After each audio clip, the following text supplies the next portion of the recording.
મહારાષ્ટ્રના થાણે જિલ્લાના અંબરનાથમાં જાહેર રોડ પર જ માથાકૂટની એક ચોંકાવનારો વિડીયો સોશિયલ મીડિયા પર વાયરલ થઈ રહ્યો છે। વાસ્તવમાં અંગત અદાવતને કારણે કલ્યાણ બદલાપુર સ્ટેટ હાઈવેના ચિખલોલી વિસ્તારમાં એક વ્યક્તિએ પોતાના જ પરિવારના સભ્યોને કાર વડે કચડી નાખવાનો પ્રયાસ કર્યો હતો। પીએમ મોદીના યુક્રેન પ્રવાસ પહેલા મોસ્કોમાં ડ્રોન એટેકના સમાચાર સામે આવ્યા છે। વડાપ્રધાન મોદી યુક્રેનના પ્રવાસે રવાના થઈ રહ્યા છે, ત્યારે અત્યાર સુધીનો સૌથી મોટો હુમલો મોસ્કો પર થયો છે।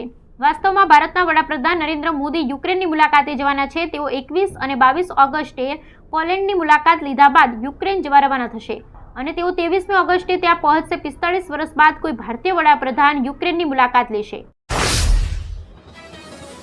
રાજ્યમાં છેલ્લા 24 કલાકમાં 97 તાલુકામાં વરસાદ પડ્યો છે, જેમાં ડાંગના આહવામાં સૌથી વધુ 3.7 ઇંચ વરસાદ નોંધાયો છે।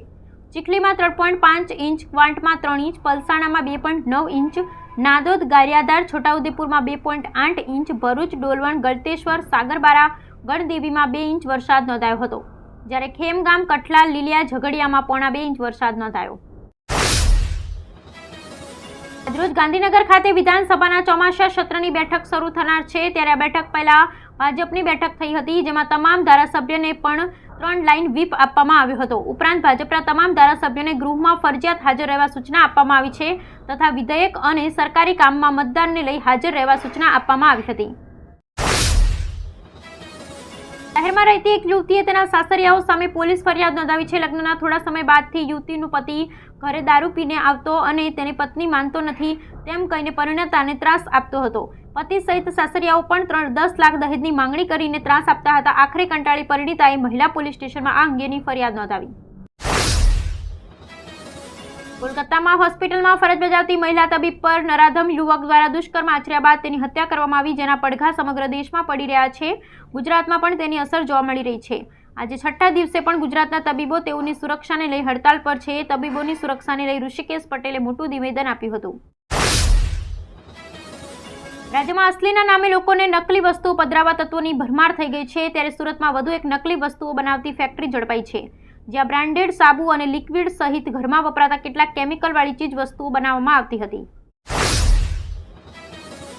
રાજ્યમાં ફરી ચોમાસું જામી રહ્યું છે। રાજ્યમાં હવામાન વિભાગ દ્વારા વરસાદની આગાહી કરવામાં આવી છે, જેને પગલે દક્ષિણ ગુજરાત સહિત જિલ્લાઓમાં વરસાદ વરસ્યો હતો। સૌરાષ્ટ્રમાં પણ વરસાદી માહોલ છવાયો છે।